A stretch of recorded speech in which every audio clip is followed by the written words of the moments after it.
Niaje tena mtazamaji wa Celebrity TV. Hii ni mtaa unasemaje kuswili, na mtaa unazungumza jambo gani? Mtaa unazungumza kuhusiana na Ikangalombo. Narudia tena, mtaa unazungumza kuhusiana na Ikangalombo. Sijajua amefanya jambo gani. Labda tutajua huko mbeleni Ikangalombo amefanya jambo gani. Na hii ni baada ya jana hapo Young Africans kushinda kwa mabao 8-1 dhidi ya Stand United. Ni kualike tu endelee kutufuatia katika mitandao ya kijamii. Tunapatikana kama Celebrity TV, Instagram, YouTube channel, Facebook tunapatikana kama Celebrity TV. Lakini mbali na hilo la Ikangalombo, nipo na mgeni wangu ambaye anafahamika kwa jina la Keke Yanga, ambaye tumekuja tuzungumze kuhusiana na hicho ambacho mtaa unakizungumza. Bwana, mimi ni Mr. Kijiwe, wengi wanapenda kuniita hivyo, na nyuma ya kamera yupo Beka Kinywele ambaye tunahakisha tunakupeleka mjini. Mzee Keke, nakupata. Mbona miwani umeweka kwa juu? Hizi ni staili za kutokea tu hizi. Leo nimeamua nitoke kwa mtoko huu, kwa hiyo wala usijali. Alafu kama tumefanana? Bila shaka kabisa. Mimi huwa nakwambia wewe kwenye impartiality haupo, wewe ni mwana Yanga. Acha basi mambo yako. Mambo vipi mzee Keke? Mimi namshukuru Mungu niko vizuri. Kwema kabisa. Safi kabisa. Sijaongea siku nyingi kwenye Celebrity TV, nimepamisi, ndio maana leo nikaamua nijilete mimi mwenyewe kwa sura, miguu na macho yangu. Basi nimefika nyumbani kwa Celebrity TV. Mzee Keke. Naam. Mtaa unazungumza sana kuhusiana na Ikangalombo, na hii ni baada ya mechi ya jana. Sawa sawa. Ikangalombo huu, kwani mtaa uzungumze kuhusiana na Ikangalombo kwamba ni mchezaji ambaye inaonekana alikuwa amepoteza sana mpira mingi, na wengi wanajaribu kuhusianisha na mechi ya Azam, na penyewe kwamba alikuwa ni mchezaji ambaye yani kama fitness yake bado ipo chini. Unazungumzia hiyo, ile ni fitness au ni kiwango chake, ni kwamba hastahili kuchezea pale Yanga? Mimi nadhani sisi kama Young Africans hatuwezi kumsajili mchezaji ambaye ana kiwango cha chini. Isipokuwa hizi ni game fitness. Unajua Ikangalombo almost kama miezi miwili sasa inaenda kuisha ndo yuko Yanga. Sawa? Lakini kama siku zote huwa naongea na wewe bwana Serebule kwamba Yanga kuna quality players. Si unanielewa? Kwa sasa Ikangalombo ana kiwango cha juu, isipokuwa anahitaji sasa afanye mazoezi ya nguvu sana ili walau kuwa familia na kikosi cha Yanga. Nadhani tu hiyo ndio shida, lakini kiwango chake kiko juu. Sio kwamba mnataka mfananishe Ikangalombo na Elie Mpanzu, kwamba ule ubora ambao Elie Mpanzu anauonesha mnataka yani muafananishe, kwamba yani mnategemea kitu kikubwa sana kwa nani, kwa Ikangalombo kilingane na cha Elie Mpanzu. Unajua Serebule unavuka mipaka.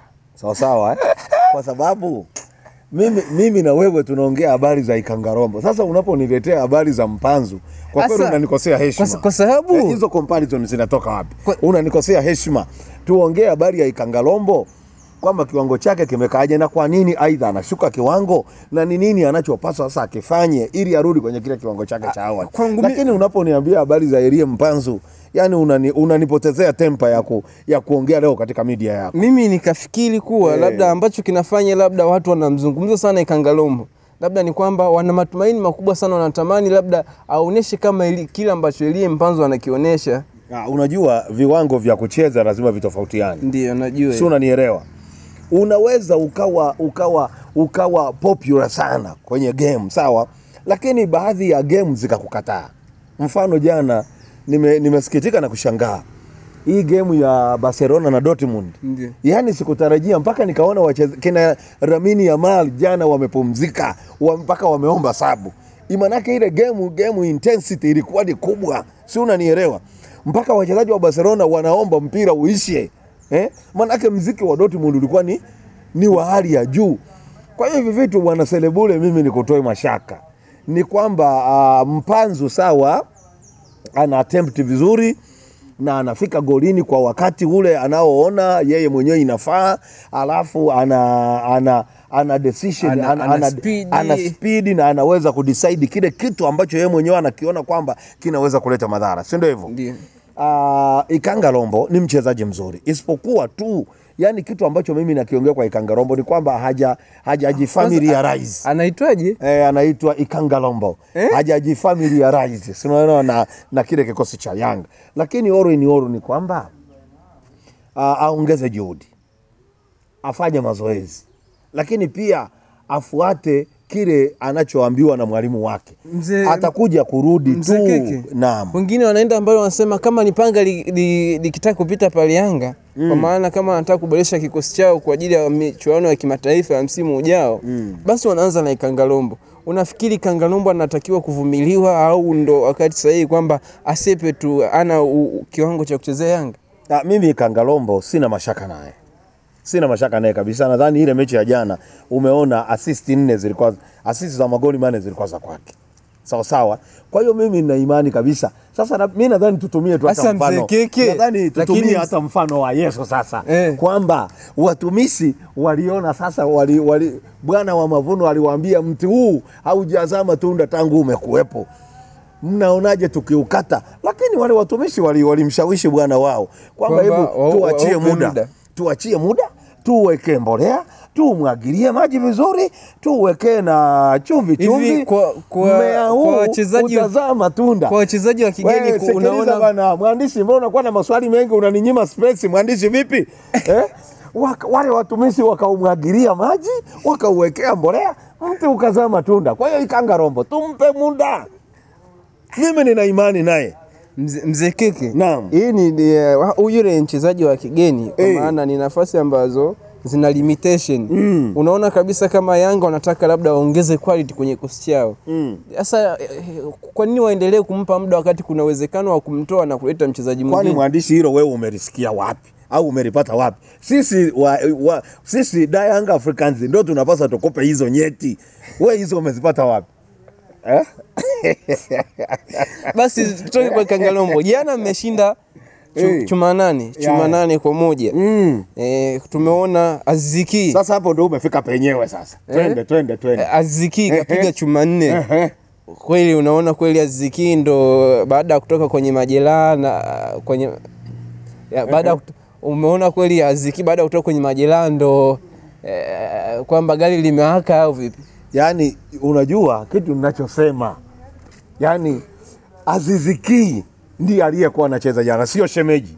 Unaelewa? Kwa hiyo kuna tofauti kati ya Aziziki na shemeji. Anapokuwa kwake ndio shemeji. Sawa, lakini anapokuwa kwenye pitch ni Aziziki. Na kitu hichi ndio ninakisema kwamba mchanganyiko wa Aziziki ndio Clatous Chama, Kennedy Musonda, Pacome Zouzoua. Yaani sijui mimi nadhani inakuwa ni chemical change au ni physical change.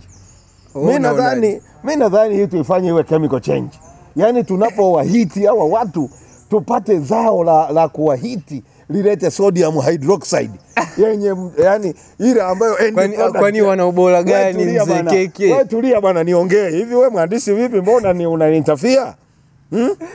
Tuendelee. Yani mchanganyiko wa hawa jamaa ulete ile sodium hydroxide, maana yake end product ya sodium hydroxide ni irritating egg choking smell.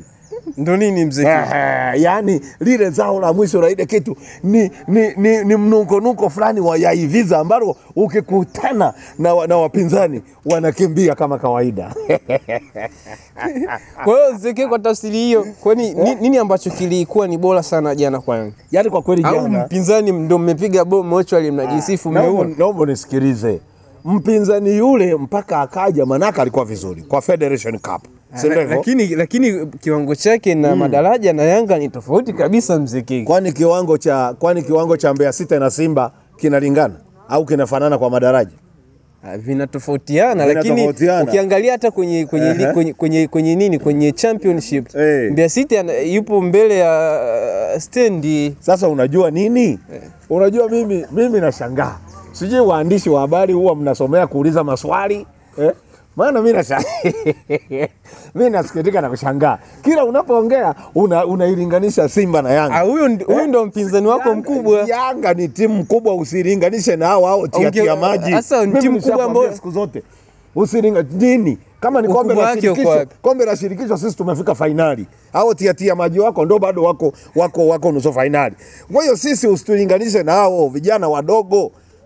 Hao ni underground kwetu. Sisi ndo na Young Africans. Na ndio maana wanatukimbia. Waliwakimbia lini? Wamekimbia tarehe 8 mwezi wa 3. Yaani hilo ulikuwa ni mkono. Na mimi nakwambia kabisa mwandishi. Yaani hivi vitu lazima unapotaka kuilinganisha Yanga na klabu nyingine hapa Tanzania lazima uanze kuwa na ukakasi. Hii ni timu kubwa, bingwa mara 4 mfululizo wa nchi.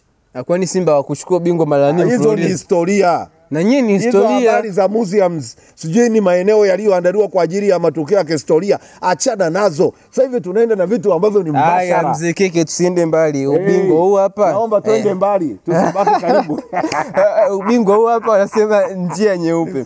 Hivi unaona kweli ubingwa kwa ni njia nyeupe au Simba anaweza kukuchallenge? Unajua mimi wana masikitiko. Unajua kuna maswali mengine unaniuliza, maswali ambayo majibu yake unayo kabisa wewe. Wewe unaonaje ubingwa sio mweupe? Hamna, sio mweupe kwa sababu kama Simba na yeye akishinda unakuta umemzidi pointi 1 na bado una game naye, ile game ya dabi ya Kariakoo ambayo iliahirishwa. Wewe una uhakika gani kwamba atashinda mechi zote kama tulivyoshinda sisi? Kwani wewe ubora wa Simba ambao unaonyesha unashaka naye? Ubora wa kucheza kombe la Ruza ndio watuambia ni ubora huu. Wewe sisi nakwambia tulikuwa tuna test mitambo, tumefika mpaka finali hilo kombe la Ruza. Alafu ndio unaniambia Simba ina ubora. Baada ya kufika finali. Baada ya kufika finali tuliwakunguta wale jamaa kule. Sisi bwana ni machampion bwana. Sasa ndio mmekuja mmeshia hapo. Tumegonga kwao huko. Yaani sisi kombe hilo tulishindwa kulichukua kwa sababu ya kanuni. Lakini kwa utaratibu wa kushinda tumemgonga mtu kwake. Kanuni ilifanyaje? Sungeshinda bao nyingi ili kanuni baada ya sisi kutochukua hilo kombe kwa kanuni na kanuni hizo zikaondolewa.